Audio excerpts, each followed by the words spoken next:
마태복음 8장부터는 예수님의 병을 고치시는 사역들이 시작됩니다. 오늘은 그 중에 백부장의 종을 고쳐주신 이야기를 묵상하려고 합니다. 백부장은 100명의 부하를 둔 군인의 직책을 의미합니다. 그는 로마 군인이자 이방인이었을 것입니다. 100명의 부하를 둔 군인이라면 위세가 있고 권위적인 태도를 가졌을 것이라고 예상할 수 있지만 이 백부장은 병든 자신의 종을 고치고자 하는 마음에 예수님을 직접 찾아옵니다. 그 사람의 직책과 신분과는 상관없이 따뜻한 마음을 가진 사람이었을 것으로 추측할 수 있습니다. 백부장의 요청을 듣고 예수님은 내가 가서 고쳐주리라 하시며 흔쾌히 그의 집으로 가시려고 합니다.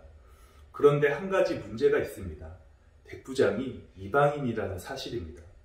사도행전 10장에 베드로가 백부장 고넬료의 집에 가는 사건을 살펴보면 유대인이 이방인과 교제하며 가까이 하는 것은 그 당시 사회적으로 용납되지 않는 규율이 있었음을 확인할 수 있습니다.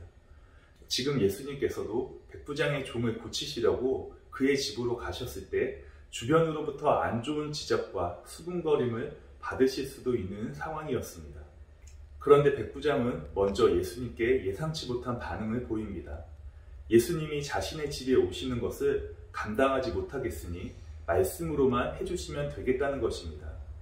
종이 확실히 고침받는 것을 소원한다면 유대인들이 이방인을 거부하는 어떠한 관습을 갖고 있든지 상관하지 않고 일단 내 집에 모시고 오면 됐을 것입니다.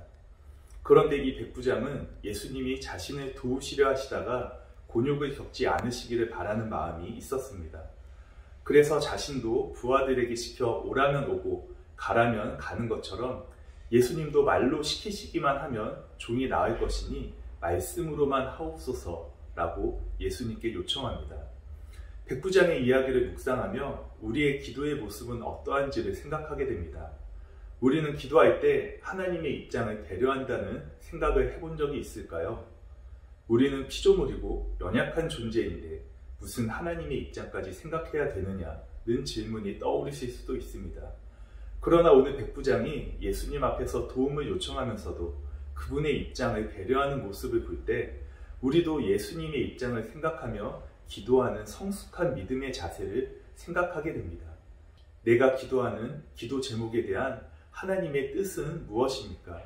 제가 깨닫지 못한 하나님의 생각하심이 있으시진 않으신가요? 기도 가운데 최소한 이 정도 질문은 드릴 수 있는 하나님에 대한 신뢰가 있어야 할 것입니다. 또한 혹시 나에게 아주 못된 행동을 한 사람이 있는데 마음으로 너무나 미워서 그 사람이 길을 가다가 발이라도 한번 헛디뎠으면 좋겠다 하는 마음을 한 번쯤 품을 수도 있습니다.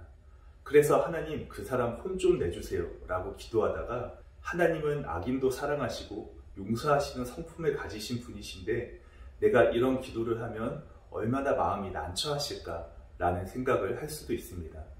사람의 생각으로는 도저히 미워서 용서가 안 되지만 내 기도 때문에 하나님께서 마음 아프실 것을 또 용납할 수 없기에 억지로라도 용서의 마음을 품게 될 수도 있습니다. 주님의 마음을 알면 문제가 쉬워집니다. 지금의 시련을 감당할 능력이 생깁니다. 하나님께서 나를 향하신 더 크고 높으신 뜻이 있으시구나. 하나님의 그 성품을 신뢰하고 하나님의 계획을 신뢰하기에 그분의 계획과 성품을 배려하는 마음으로 기도하는 성숙한 기도자가 될 수 있을 줄 믿습니다.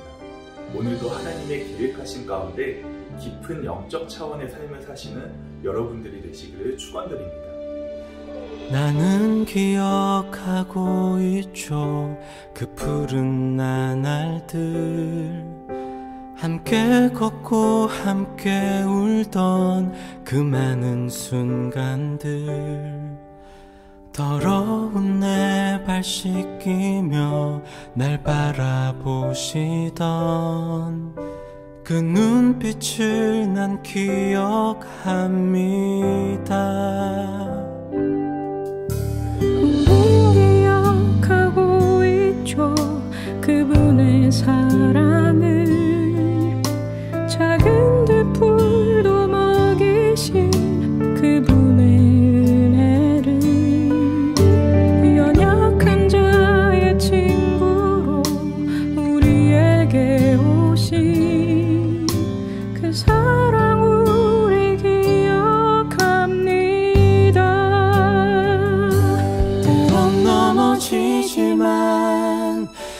다시 일어날 수 있음은 우리가 받은 그 사랑 때문이죠. 그분의 길 가는 것, 믿음을 지키는 것, 내게 주신 그 사랑으로 늘 살아내는 것. 우리 그의 제자, 그의 길을 가는 주의 발자취를 따라가는 자.